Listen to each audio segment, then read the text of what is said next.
હટાવવામાં આવ્યા છે। ગાંધીધામ મહાનગરપાલિકાએ મેગા ડિમોલેશન હાથ ધર્યું। ચુસ્ત પોલીસ બંદોબસ્ત વચ્ચે આ દબાણો હટાવવાની કામગીરી આદિપુરના ઘોડા ચોકથી ઓમ મંદિર સુધીના દબાણો હટાવાયા છે।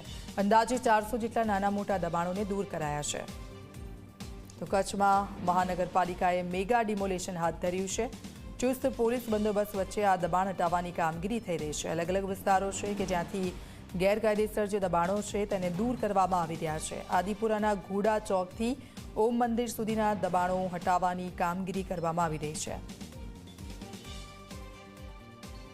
તો થોડા સમય પહેલા દ્વારકામાં મોટા પાયે ડિમોલેશનની કામગીરી કરવામાં આવી હતી ને હવે કચ્છમાં અલગ વિસ્તારો છે ત્યાં ગેરકાયદેસર જે મકાનો ઊભા કરી દેવામાં આવ્યા છે તેને તોડી પાડવાની કામગીરી।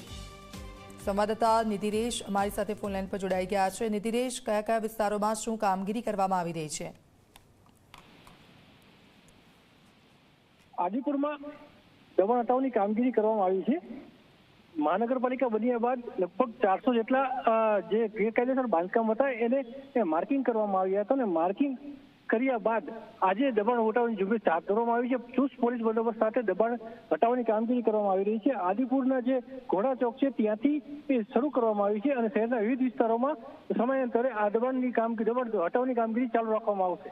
જી બિલકુલ, આભાર નિધિરેશ સમગ્ર વિગત બદલ।